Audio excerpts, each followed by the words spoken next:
let's be honest. Does it ever feel like Yeah. work is one giant to-do list that never ends? Yeah. Like you're constantly switching between tasks, putting out fires, Yeah. and never quite catching up. You're not alone. We've all been there. Yeah, for sure. But what if I told you there's a system out there designed to help you achieve more in just 12 weeks Yay. than most people do in an entire year? It almost sounds too good to be true, right?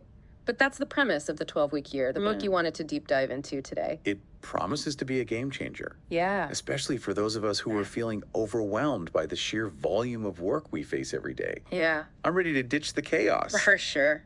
and actually start making progress on my goals. Well, this book tackles that feeling of annualized thinking head on. Okay. It's the trap we fall into when we think, oh, I have plenty of time to get to that later. Yeah. Which usually leads to that mad dash at the end of the year to try and accomplish everything we've put off. Oh, I know that feeling all too well. Yeah.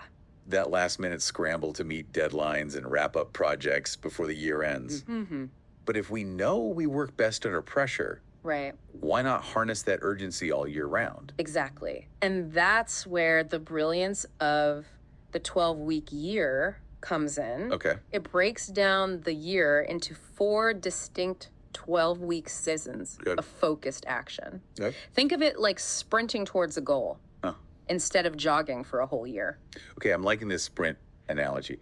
So instead of spreading ourselves thin over 12 months, Right. we're laser focused on achieving specific goals within these shorter, more Okay. manageable time frames. Precisely. Okay. This creates a sense of urgency, similar to that year-end push, Right. but it's sustained throughout the entire year. Okay. You're essentially creating a system Right. where you're constantly working with that heightened focus and motivation. It's like that feeling of finally tackling a project you've been putting off and getting so much done in a short burst of energy. Yeah. Except with the 12-week year, we're replicating that feeling strategically throughout the year. It's quite similar to periodization in sports training. Okay. Athletes focus intensely on one skill at a time for maximum gains. Imagine applying that same principle to your work Right. and personal goals. You might surprise yourself with how much you can achieve. What about the typical annual plans we make? Are we saying those are useless? Not necessarily, but they often fall short Okay. because they lack that sense of urgency and focus. Okay. They're too long range to be truly actionable, and we tend to cram too many objectives into them. Right. This leads to scattered efforts Yeah. and unfortunately unmet goals. It's like that saying, if everything is a priority, Yes. then nothing is a priority. We need a way to narrow down our focus Right. and prioritize the things that truly matter. And that's what the 12-week year helps you do. The book suggests creating shorter, more focused 12-week plans Okay. with clear, measurable goals. Okay. Instead of trying to do everything at once, Yeah. you identify the vital few objectives that Yeah. will have the biggest impact. Okay. For example, Okay. the book tells the story of a financial advisor named Ann Laffman. Uh-huh. She was struggling to keep up with her workload and felt constantly overwhelmed. But after implementing the 12-week year, she saw a 400% increase in her production. Wow. 400%. Yeah. That's incredible. But how did she manage such a drastic improvement? Right. Did the book go into detail about how she used the system? It emphasizes the importance of linking daily actions Okay. to a strong personal and professional vision. Okay. In other words, Yeah. you need a clear picture of where you want to be Uh-huh. at the end of those 12 weeks Okay. and why that vision is so important to you. So it's not just about setting goals. It's Right. about connecting them to something deeply meaningful. That way, when things get tough, Yeah. you have that driving force to keep you going. Think of it this way. Okay. When you're feeling overwhelmed and about to give up, reminding yourself of why you're doing this can Yeah. be the push you need to keep going. Okay. Just like Anne, you can use the 12-week year to connect your daily actions with a clear vision and see a significant change in your productivity and results. Okay. It can be that motivational boost you need to push past obstacles. That makes a lot of sense. Yeah. And I love the idea of using visualization as a tool for success. Right. The book even mentions neuroplasticity, which is a A pretty fascinating concept. Right. Neuroplasticity refers to the brain's ability to change and rewire itself based on our experiences and thoughts. Okay. The book suggests that by consistently visualizing yourself achieving your goals, you can actually rewire your brain for success, like mental rehearsal for your accomplishments. So by picturing ourselves succeeding, we're priming our brains to Yeah. make those achievements a reality. Right. I'm all about finding new ways to hack my brain for success. Uh-huh. What I find particularly interesting is the book's emphasis on a weekly routine for success. This routine is made up of two non-negotiable practices: Right. weekly planning Okay. and the weekly scorecard. Okay. They work hand in hand to keep you on track and accountable for your actions. All right, let's break those down. What exactly does weekly planning involve? It's about being proactive and intentional with your time. Okay. At the beginning of each week, you create a detailed plan Okay. outlining the highest value activities that will get you closer to your 12-week goals. Okay. You're essentially prioritizing your tasks and creating a roadmap for the week ahead. So instead of just reacting to whatever comes up, Right. I'm strategically planning my week Yeah. to focus on the things that really matter. I can already see how this would help me feel more in control Right. and less overwhelmed. Yeah. Now, what about this weekly scorecard? Is that where we evaluate how well we stuck to the plan? You got it. It's not just about tracking your results, Okay. but about honestly assessing your execution. Okay. You score yourself on how well you followed your plan, Yeah. not just on what you achieved. Okay. It's a powerful way to hold yourself accountable Right. and identify areas for improvement. Like. For example, Okay. Yeah. you can ask yourself, Okay. did I dedicate enough time to my most important tasks? Okay. Did I stick to my planned schedule? Did I get sidetracked by less important things? By reflecting on my actions, I can see where I might be getting off track and make adjustments for the following week. Exactly. It's like having a personal coach in your back pocket, Yeah. constantly guiding you towards better performance. Right. But let's face it, Yeah. life throws curveballs even with the best laid plans. Right. How does the 12-week year help us navigate the unexpected? That's where the concept of performance time comes in. It involves blocking out specific time each week Okay. for strategic buffer and breakout activities. Okay. This is about strategically structuring your week to make sure you're prioritizing your most important work Okay. while still having the flexibility to handle the unexpected. These time blocks are designed to help you regain control of your time and ensure that you're dedicating enough time to your most important work. It's about being proactive rather than reactive with your schedule. Okay, I'm definitely intrigued by this time blocking idea. Could you elaborate on the 3 types of blocks? Strategic, Well- buffer, and breakout. Strategic blocks are all about focused, Okay. uninterrupted work. Okay. These are the times you carve out Actually, to tackle your most important high-value tasks, Right. the ones that truly move the needle toward your goals. Okay. Think deep thinking, Okay. problem solving, and those activities that require your full attention. So it's like creating a sacred space in my schedule Right. where distractions are banned Yeah. and I can fully immerse myself in the task at hand. I Yeah. love the idea of having dedicated time for strategic thinking. Mm-hmm. Now, what about those inevitable interruptions and less urgent tasks Right. that always seem to pop up? That's where buffer blocks come in handy. Okay. These are designed to handle those unplanned activities, Okay. those smaller tasks that don't require the same level of focus as your strategic work. Okay. It's like building in a cushion for the unexpected, Right. so you don't feel completely derailed when those inevitable interruptions occur. I've always struggled with those little things that chip away at my time. Yeah. So having dedicated buffer time seems like a brilliant solution. Right. But we all need time to recharge and step away from work, right? Yes. Where do those much needed breaks fit into this system? The 12-week year recognizes the importance of rest and rejuvenation. Okay. That's why it includes breakout blocks, Okay. dedicated times for you to step away from work entirely. This is where you prioritize activities that help you relax, recharge, and Right. gain fresh perspectives. So it's not just about working harder and faster. Yeah, It's about working smarter and incorporating breaks to ensure I'm operating at my best. exactly. I love how this system emphasizes both productivity and well-being. Yeah, Now, the book also talks a lot about personal accountability. right. Why is that such a crucial element of the 12-week year?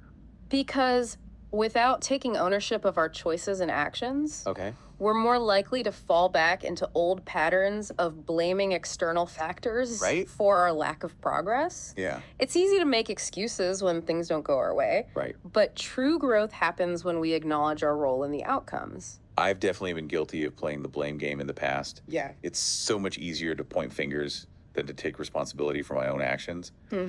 But how does the 12-week year help us shift from that blame mindset Yeah. to one of accountability? The book offers a powerful framework Okay. for taking radical accountability. It's about recognizing that we have the power to choose our actions and ultimately our outcomes. Okay. It also emphasizes the importance of focusing on solutions rather than dwelling on excuses. Okay. A great story in the book illustrates this point. It features Dustin Carter, a wrestler who was born without legs. Oh, wow. Despite this immense challenge, Yeah. he achieved incredible success in his sport. That's an incredibly inspiring story. It really puts things into perspective and makes you reconsider any excuses you might be making for yourself. If Dustin Carter can overcome such adversity, what's stopping us from achieving our goals? Exactly. The 12-week year encourages us to adopt that same resilient mindset. Obstacles are inevitable, Right. but it's how we respond to them that truly matters. The book also talks about making 12-week commitments. What's the significance of that within this system? Making specific challenging commitments Yeah. for each 12-week period Okay. is a powerful way to focus our energy and stay motivated. It's about turning intentions into concrete actions that move us closer to our goals. Think of it as a promise you make to yourself, Okay. a commitment to take action and see results. The book shares a particularly moving story about a man named Mick White, Yes. who made a simple but profound commitment to call his mother every weekday. Right. It's amazing how such a small act can have such a significant impact. Mick's story highlights the importance of prioritizing what truly matters. It's easy to get caught up in the busyness of life, Right. but making conscious commitments helps us stay connected to our values and the people who are most important to us. Yeah. In fact, you might consider making one keystone commitment for your first 12-week year. Okay. Think about something that would make a real difference in your life, something you've been meaning to do but haven't quite gotten around to. So far, we've talked about reframing our year into 12-week cycles, sticking to a weekly routine of planning and self-evaluation, Right. and taking full accountability for our actions. What I'm really curious about is how to actually implement this system and make it a part of my daily life. Right. Where do we even begin? The book provides a very structured approach to setting up your first 12 weeks. Okay. It starts by acknowledging the challenges you're likely to face, what the authors call resistance monsters. Resistance monsters. Yeah, That sounds a bit intimidating. Are we talking about actual monsters here? not literally, of course, but these are the internal and external forces that try to pull us away from our goals. Okay. Think procrastination, distractions, fear of failure, and all those other things that sabotage our best intentions. Think of it as that voice in your head that says you're too busy or you'll never be able to do this. Oh, I know those resistance monsters all too well. They're always lurking in the shadows, ready to derail my progress. How do we fight back and prevent them from taking over? The key is to anticipate these resistance monsters and have a plan for dealing with them. Okay. The book emphasizes that willpower alone is rarely enough. Right. We need to build systems and structures Yeah. that support our efforts and make it easier to stay on track. It's like setting ourselves up for success by creating an environment that minimizes distractions and temptations. Right. So instead of relying on sheer willpower, Right. which can be pretty unreliable, Yeah, we're creating a system that makes it easier to choose the right path. exactly. And one of the most powerful tools for combating resistance is having a strong vision. Okay. The book stresses that you should review your vision daily, especially when facing challenges or feeling tempted to give up. It's like that pep talk you give yourself when you're about to hit the snooze button or skip the gym. Reminding yourself why you're doing this in the first place can reignite that motivation and help you push through. Precisely. It's about staying connected to your why, that deep-seated reason that fuels your actions even when the going gets tough. Right? Imagine you're feeling overwhelmed by your workload. Okay. Instead of giving in to the stress, you take a moment to revisit your vision. You remind yourself of the goals you're working towards Yeah. and the positive impact those goals will have on your life. Okay. That simple act can be enough to shift your mindset and give you the energy to keep going. That's such a powerful reminder. It's so easy to get lost in the day-to-day chaos and forget why we're even doing this in the first place. Yeah. Now, the book also talks about the importance of focusing on a few key goals rather than trying to do everything at once. Yes. That seems counterintuitive. Right. Especially when we're trying to accomplish as much as possible. It might seem counterintuitive, Okay. but focusing on a limited number of goals is essential for maximizing your impact. Okay. The authors recommend that you select no more than 3 to 5 goals Okay. for each 12-week period. So it's quality over quantity when it comes to goal setting. We're being strategic and prioritizing those goals that will have the biggest impact on our overall vision. Absolutely. This focused approach makes your goals more manageable and increases your chances of success. Okay. Think of it this way. Okay. If you spread your energy and attention across too many objectives, Yeah. you're less likely to make significant progress on any of them. Okay. But if you concentrate your efforts on a few key goals, Right. you can direct all your energy towards achieving those specific outcomes. This reminds me of a study that found that when people believed their plan to reach multiple goals was manageable, they were more likely to execute it successfully. Right. It seems our mindset plays a huge role in our ability to follow through. If we feel overwhelmed from the start, Yeah, we're less likely to even try. that's a great point. Our beliefs and expectations can have a powerful impact on our actions. Yeah. The book also suggests that we can shrink the feeling of overwhelm Okay. by limiting our initial investment of time and energy. Instead of trying to tackle everything at once, Right. focus on taking smaller steps that gradually move you closer to your goals. So instead of trying to overhaul my entire life overnight, it's about making gradual but consistent progress. It's about building momentum one step at a time. Precisely. Remember that saying? The journey of 1,000 miles begins with a single step. Right. The same principle applies to achieving our goals. Yeah. By breaking down those large, Homer? seemingly insurmountable objectives into smaller, Right. more manageable actions, Yeah. we make the process less daunting and more achievable. But what about those times when we stumble or fall short of our goals? The 12-week year seems pretty adamant about taking radical accountability. Right. No excuses allowed. Yes. That can be a tough pill to swallow, Yeah. especially when we're feeling discouraged.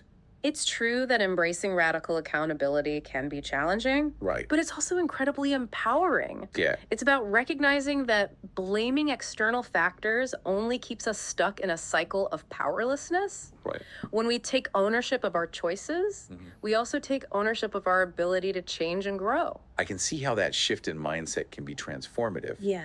Instead of feeling like a victim of circumstance, Yeah. I become the architect of my own destiny. But how do we actually cultivate this radical accountability in a practical way? The book provides a powerful framework for shifting from blame to responsibility. Okay. It suggests keeping a journal specifically for tracking your progress and reflecting on your performance breakdowns. So it's like having a personal accountability coach in a notebook, Yeah, a space where I can honestly assess my actions and identify areas for improvement. exactly. This journaling process helps us to become more aware of our patterns of behavior and identify those areas where we might be self-sabotaging. Yeah. By bringing awareness to these patterns, Okay. we can start to make conscious choices that align with our goals. The book also talks about the importance of surrounding ourselves with the right people. How does our social circle influence our ability to succeed with a 12-week year? Peer support is incredibly crucial for staying on track and overcoming challenges. The book recommends forming what they call a weekly accountability meeting, WHAM group. Okay. This is where you connect with like-minded individuals who are also committed to achieving their goals. So it's like a support group for high achievers. Yeah. A safe space to share our progress, discuss challenges, Yeah. and receive feedback from others who understand what we're going through. Exactly. The WHAM group provides a safe and encouraging space to share your wins, Okay. troubleshoot your setbacks, and hold each other accountable. Right. It's about leveraging the power of community to stay motivated and inspired. It's like having a team of cheerleaders and coaches all rolls into one mix. What a great way to stay motivated and accountable. And the book even suggests involving family or friends in our 12-week year journey. Absolutely. Sharing your goals with loved ones and enlisting their support can make a huge difference. Yeah. It creates a sense of shared accountability and allows them to celebrate your wins with you. Right. Plus, they can provide encouragement when you're feeling discouraged or tempted to give up. I love the idea of building a support system that helps me stay focused and resilient, especially when those resistance monsters come knocking. Yeah. It's about recognizing that I don't have to do this alone. Now, while setting up the first 12 weeks is crucial, Right. what about the weeks that follow? How do we ensure that we don't lose steam and fall back into old habits? That's a great question. The book goes beyond just setting up those initial 12 weeks. Okay. It also provides guidance on navigating the subsequent weeks Okay. and building momentum for long-term success. So it's not just about a one-time sprint. Right. It's about creating a sustainable system for continuous improvement, a way to integrate the 12-week year into our lives for lasting change. Precisely. The 12-week year encourages you to reflect on your successes and failures at the end of each 12-week period, and then use those insights to refine your approach for the next cycle. Okay. It's a cyclical process of setting goals, taking action, Okay. evaluating your performance, and making adjustments for continuous growth. It's like a constant cycle of learning and adapting. Yeah. We're using each 12-week period as a stepping stone to reach higher and achieve even more. Right. But how do we ensure we don't lose steam after those initial 12 weeks? Yeah. The book calls this the second 4 weeks. Yes. Those second 4 weeks can be tricky. Okay. The initial excitement might start to fade. Right. And old habits might try to creep back in. Yeah. It's that point where it's easy to fall back into the annualized thinking trap Yeah. and lose that sense of urgency. Okay. The book emphasizes the importance of staying vigilant during this time. Okay. And recommitting to your goals and your weekly routine. So it's about resisting the temptation to revert to autopilot, to consciously choose to maintain those new habits and systems that have been working for me. Exactly. It's about recognizing that success isn't a destination. It's a journey. Okay. And like any journey, Yeah. there will be ups and downs. Yeah. The key is to stay committed to the process and keep moving forward. Okay. Even when it gets tough. They also emphasize finishing strong, right? It's not just about starting well, but about ending each 12-week period on a high note. Absolutely. The way you end one 12-week period sets the tone for the next. Okay. By intentionally closing those weeks with a sense of accomplishment and momentum, Yeah. you create a positive springboard for continued success. I love that. It's about building that chain of wins, one 12-week period at a time. Each successful cycle fuels the next, Right. creating a powerful upward spiral of achievement. Yeah. But how do we stay motivated and prevent burnout? The book emphasizes the importance of celebrating your achievements, both big and small. Okay. It's about recognizing your progress and rewarding yourself for your efforts. Okay. I can definitely get on board with that. Yeah, Celebrations are always a good idea. they are. It's not just about the big milestones, but about acknowledging all the small wins along the way. It's about reinforcing those positive habits and recognizing that every step forward is a victory worth celebrating. So it's about finding joy in the journey, Right. not just focusing on the end goal. Yeah. That seems like a much more sustainable and enjoyable approach to achieving success. It is. The book even includes some very practical tips for getting started, Yeah. like making a commitment to score your execution each week and attend those weekly accountability meetings. Those consistent actions are key for building momentum and staying on track. Okay. The book provides a very structured framework for implementing the system, Right. but it also encourages you to adapt it to your own unique needs and preferences. So it's a system, but not a rigid one. Right. It allows for flexibility and personalization, Yes. which makes it feel less intimidating and more adaptable to my own life and work style. Exactly. The key is to embrace the core principles Okay.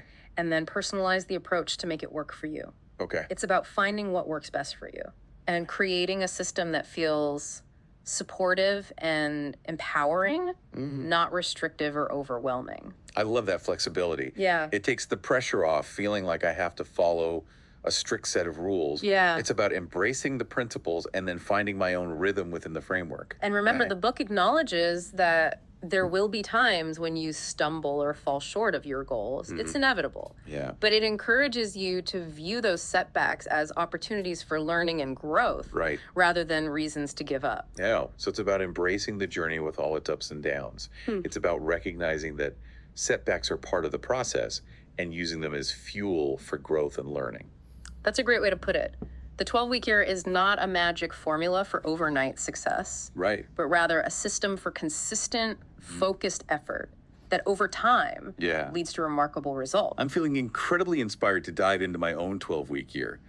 But before we get ahead of ourselves, let's take a moment to reflect on what we've learned so far and explore some additional insights from the book that can help us make the most of this system. As we wrap up our deep dive into the 12-week year, Okay. I want to touch on a few more ideas from the book that might resonate with you, Okay. especially if you're feeling pulled in a million different directions. I'm all ears.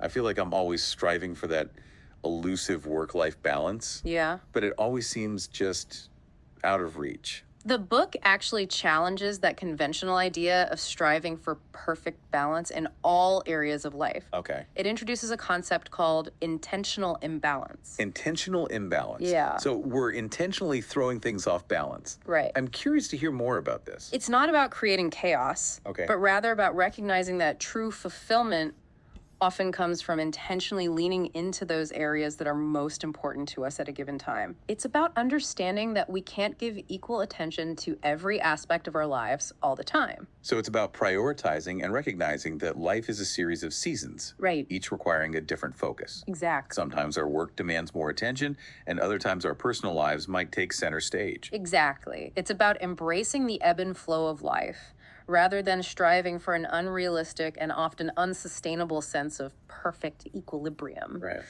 The book encourages us to identify those areas where we want to make significant progress. Okay. And then intentionally allocate more of our time, energy, and resources toward those areas, even if it means temporarily neglecting others. It's like giving ourselves permission to focus on what truly matters at any given moment without feeling guilty about letting other things slide a little.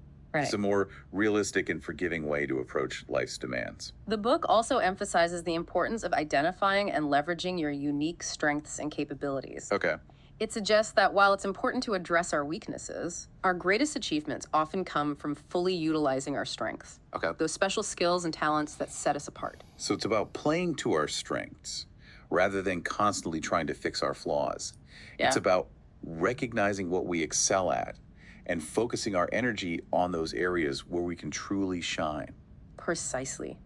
Each of us has a unique set of capabilities that, when fully harnessed, can lead to extraordinary results. Okay. Think about those tasks you naturally gravitate towards, Okay. those things you do effortlessly and enjoy doing. Mhm. Those are often clues to your strengths, the Yeah. areas where you can truly make a difference. I love that perspective. Yeah. It's about embracing our individuality and recognizing that our strengths are what make us valuable and unique.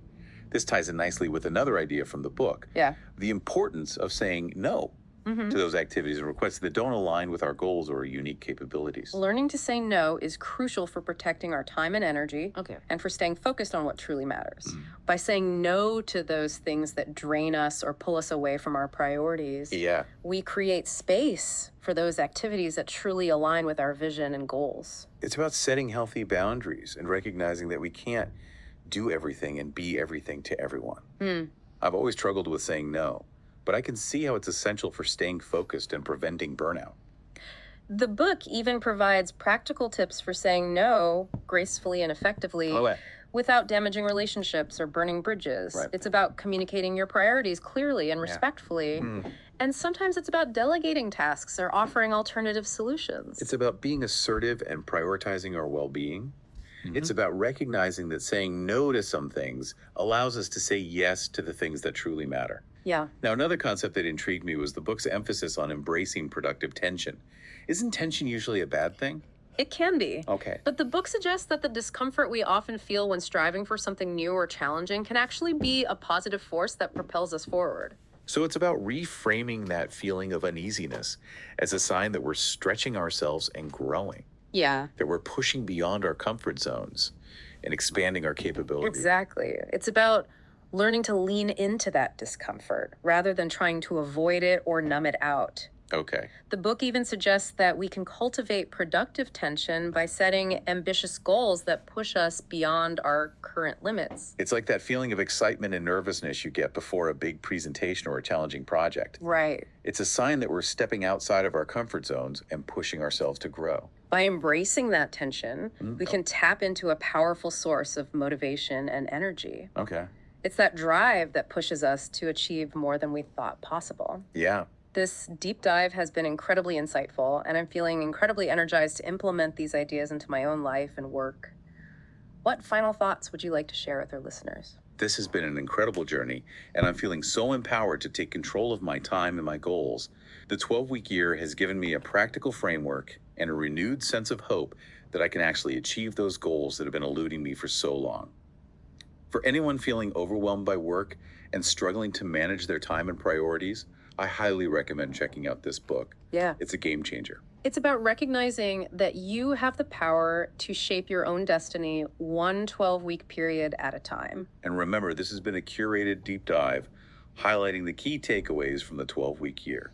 There's a wealth of knowledge and practical guidance within the pages of this book, so I encourage you to explore it further. It's time to ditch the overwhelm and start achieving those extraordinary results you're capable of. The most important step is to start, take action, embrace the journey, and wash as you unlock your true potential. Thank you for joining us on this deep dive into the 12-week year. We hope you found it insightful and empowering. Remember, you have the power to create the life and work you desire. Until next time, keep learning, keep growing, and keep striving for those extraordinary results.